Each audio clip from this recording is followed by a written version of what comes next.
I'm here with Cameron Mitchell. He is a storied entrepreneur and has created mega business, sold it, created another business, or keeps growing that same business, I should say. And this book, Yes is the Answer, What is the Question, is the story of that business and intersects with the story of his life and how those two things intersect. It is a fascinating and terrific, highly recommended read for anyone who is in studying business culture, people issues, organizational issues, strategy, but especially entrepreneurs growing their business. And I want to start talking about something that struck me right from the beginning, which was one rainy Saturday afternoon. You and your family go into a restaurant and you order a milkshake. And that has a profound impact on your business strategy. I'd love for you to tell a little bit about that story. Well, yes is the answer. What's the question has always been a pillar of our company culture since day one.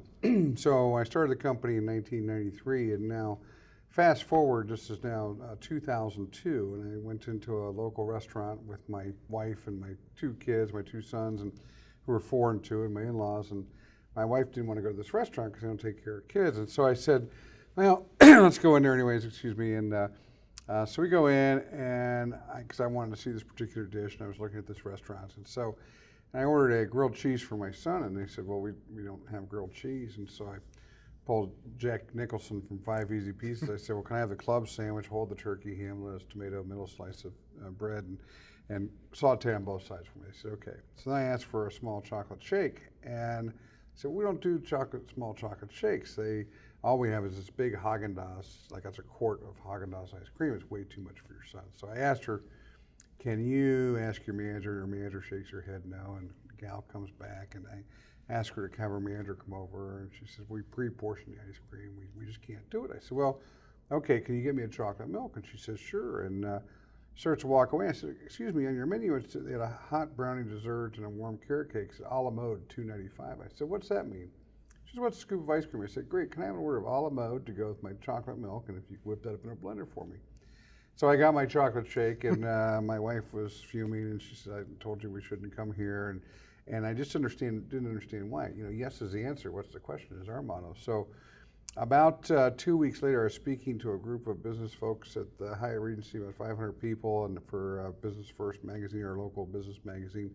And I was talking to them about how yes is the answer, what's the question, and how that wouldn't happen in our organization. And so about 2 weeks after that, a gal comes up to me on the street. My husband heard you speak, thought it was lovely, and wanted to order a milkshake, and went into one of your bars and tried to order a milkshake, and they wouldn't do it for me. It's like she punched me right there in the gut. And so any entrepreneur, if you know me, I'm like Chicken Little. I go into our Monday morning exec meeting, and I'm like, we got to do something about this.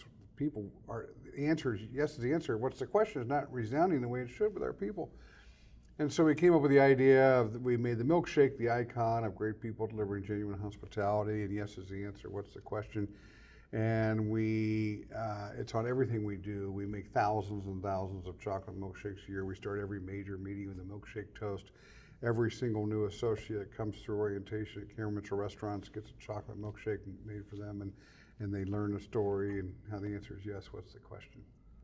Well, it's great, and it's become a part of our company culture today. All because of a milkshake, and you're encouraging people in many, many ways. Of course, I wonder what that team thought when you came in with this story of, has he lost it over this milkshake? Yeah, they thought that a number of times along the way. You're like, yeah, that was one out of many. Right. Well, I'm struck by this book. You built this storied business, incredible growth, well-known restaurants, and yet your humility and openness in sharing mistakes along the way is throughout this book. I mean, you're saying, oh, I did this wrong, or we tried this, we went too far left, etc. Sure. There's so many of them. One of them that struck me early on was when you said someone pulled you aside and they said something like, 8 servers are about to quit if you don't leave. Right. And I promised them that you would change, and that you went out and you said you got some books on leadership, and that seemed to change your own mindset and kind of leadership mindset there as well. Is that right? It was fundamentally it changed my whole life. It was my whole job with my boss. It was my first general manager position. I was 24 years old, and I thought my success and the restaurant's success was on how hard I worked and how much I did, and I drove everybody crazy, and that's when they had this clandestine meeting, and fortunately my boss said, I want you to stay and I want him to stay, and he said, you got to change. And so I fundamentally shifted my whole dichotomy of my life and my career towards taking care of people, and all my focus is about taking care of people. I talk about that a lot in the book, and how our company is, it's people first mentality. As CEO of a restaurant company, I talk about our associates come first. I look as a triangular relationship. We take care of our people take care of our guests, and our guests take care of our company. So Cameron Mitchell Restaurants is built by its associates for its associates. Well, it's a great way to start thinking about people. I do that same triangle, which is so interesting. I resonated with that, which is if I take care of the people, they'll. But it is interesting because to me what's so unusual, there's a lot of people first businesses, and it's not so often you find in your industry people first businesses. Oftentimes it seems they're, customer first, whatever the customer wants, et cetera, may be one thing. And you have both of those things because you're saying yes is the answer to the customer, but you're putting the associates first. And Absolutely. I thought that was interesting. And it also seems like you keep people longer, people are more engaged, they're very enthusiastic. You have almost Southwest-like enthusiasm in your restaurants. How and why does that culture work that way? Well, it's because people know how much the company cares about them, and they therefore care about the company, and they've hitched their wagon to our horse in building their careers. And I say all one needs to do is look to their right or look to their left, and they'll see a CMR success story. We've had hundreds of CMR marriages and many, many more CMR babies, and people building their lives and careers with our company because they know how the company cares for them, and they therefore care about the company in return. You talk about values throughout the book, and you talk about these 8 core values, these philosophy in your book. We don't want to go through all 8 because I want people to read them and take them in. The first, it starts off though with associates first, but you have other things in there: fun, believe in the creative process, those other kind of things. All of these things are things that are not usually in restaurants. Which is what to me was so fascinating, and yet you can apply them to any industry. So how did you develop those 8, and how should people building businesses look at your 8 and think, should we emulate those? Should we develop our own? What do you recommend to other business leaders? Well, there's 3 parts to our culture. Really, those 8 core values are the basis of the company, but there's 5 what I call pillars to the company that I think are the most important, and I think could really help any company, and any company should be able to answer those questions with authority. And that is, what do we want to be? Who are we? What is our goal? What is our mission? And what is our role? We define all 5 of those along with 8 core values, and then finally we wrap it up with yes is the answer. What's the question? Yeah, it's great the way you build on that, and it strikes me as well. You seem so left-right brain. I was trying to figure out as I was reading this. I thought, well, where does he fit on the spectrum? And you're very left brain analytical process, and here's these steps, and then you have this kind of right brain creativity, and then it's underlying with this passion for people. I don't know if that's uniquely in your DNA or if you can teach that. Well, I know I overheard our CFO talking to someone one day, and they asked, well, what was I like to work with? And she said, well, he is the toughest boss I've ever had, but he's the best boss I've ever had, and most caring boss I've ever had. So I think if you can, we drive our business hard, we drive our people hard. I have a lot of high expectations for them, but it's also wrapped around a culture and a blanket of caring and concern for them and their well-being. Well, I want to turn outside of culture and people, which is just very fascinating. A lot of both examples and theory to apply in businesses. But I want to turn it to entrepreneurs, because you're an entrepreneur's entrepreneur. And sometimes you take on more risk than a horrible boat in a hurricane, that's coming on. You kind of feel it in this book. I was getting nervous, and the story was over halfway through. He's going down. And I almost did a few times. And then fortunately the story continued. But when an entrepreneur looks at that and says, Cameron, I don't know, when is the line? How do I know I'm taking on too much risk? Where is that? Where I want to take the risk, but how do I know where that is? What do you tell those entrepreneurs? Well, a lot of times it's gut feel. Clearly, and I talk about it in the book, there's been several times where I've taken on too much risk and to the company's peril to a certain time. So, I've made those mistakes, but I think wisdom comes into play along the way. But I would say, if I didn't make, if I didn't take that risk, and 8 or 9 of those risks turned out very well, and 1 or 2 of them turned out not so well. So, but I'd rather get those 8 or 9 in play. And risk is there's no reward without risk. You have to. It's part of an entrepreneur's DNA. You cannot be successful without taking risk. It just doesn't come any other way. Well, you do have all these risks, and some, of course, don't turn out well, but some do. I remember, as you're talking, I'm remembering the opening of the Boston restaurant. When you talk about the opening of these restaurants and going national, it's just so fascinating. And you're also kind of a great sales leader. You're getting people on board with your vision, both internally, but there I don't think you were selling very well, because your whole team said, forget it. So your salesmanship kind of skills were low, I think. But then you overruled them and said, yeah, we're doing it anyway. Fortunately, it turned out. But that to me was striking, because you just went ahead and did it, even though your leadership team said, let's not go there. And we, 98% and 99% of the time, we lead through collaboration and manage through collaboration. But every once in a while, someone's going to stand up and say, I really believe this is the way we need to go. And that's what I did. And our team, it was the final site selection in Boston, our team said, we can't afford to do this project, and I think it's too premature. And we think it's too premature. And I said, I think we can't afford not to do it. So we have to do it. And I knew it was a generational site. I knew it would be a great location for the next 40 years, and it's turned out to be just that.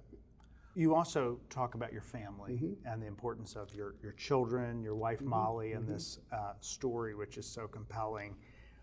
What if Molly was here? What if I asked her, what would she say if I said, give me a little insight into this story of Cameron Mitchell behind the scenes? What was that like throughout that period? What would she say? I think she would say she's held on for the past 23 years.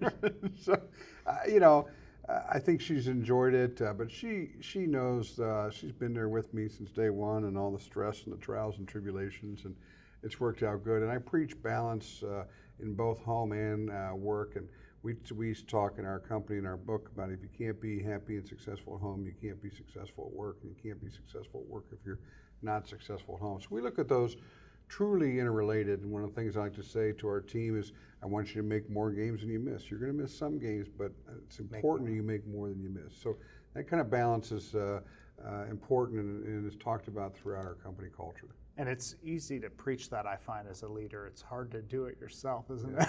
Well, I used to joke a lot of times. You could look out my house and see me driving around the block, because I didn't want to talk business at home. So I would drive around the block for 15 minutes and finish my calls before I got in. Guilty. I do the same thing still. Yeah. I think I live too close to work, so that I don't have enough time or something like that. Well, you have a national impact. Your restaurants certainly are national. But here in Columbus, when I moved here a little over 5 years ago, I think the first restaurant we ate in was your very first restaurant, which makes this even more compelling, because I'm like, that was our first restaurant we went to. And it seems like your name is on every single restaurant here in Columbus.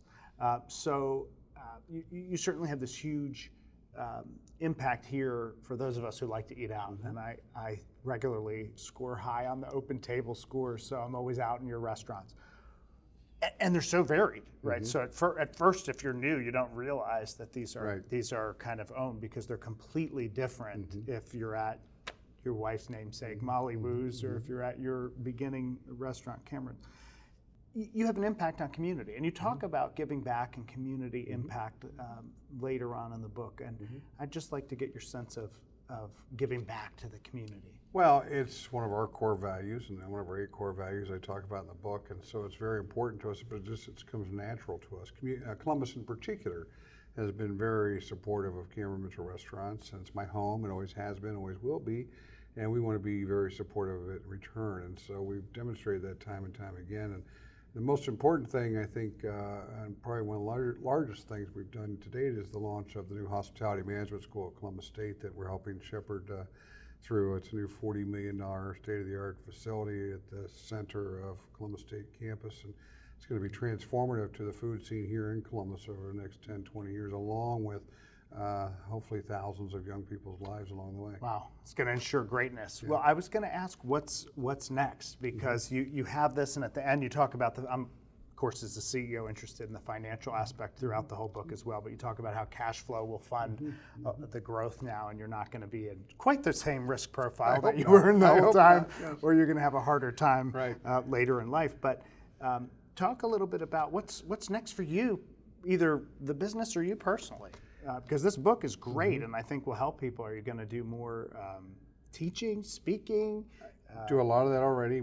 I do a lot of speaking on college campuses. I got invited to Harvard last year to speak to Harvard Business School, and was out in Denver last week. And staying connected to the young people is very important to us. To me, the next I have on my desk my fourth quarter goals, and those are all basically around strategy and stewardship of the company. I've started a young work group. I have 6 young restaurateurs in this group that I meet with every other month for 6 or 8 hours. We break bread and we talk shop and trying to help them. They all have 1, 2, or 3 restaurants, trying to help them through the travails of entrepreneurism, especially within the restaurant business. And we've got our Bud Dairy Food Hall, which we're taking 9 budding entrepreneurs there to try to help them get into bricks and mortar restaurants along the way. And we're doing a lot of work with the young leaders within our company and our organization. So really it's about stewardship and legacy and strategy for the company is where I want to move into. Investing in people and others and helping with learning. Well, I want to ask one more question. This question is not in the book, and I'm not sure if we're going to get this revealed or not, but I'm really curious with all the great meals that I've had in so many of your restaurants. What is your favorite dish? What do you like to eat the best at your own restaurants? What do you order? Well, I'm not embarrassed to say. I'm kind of proud of it one way. Don't say a milkshake. No.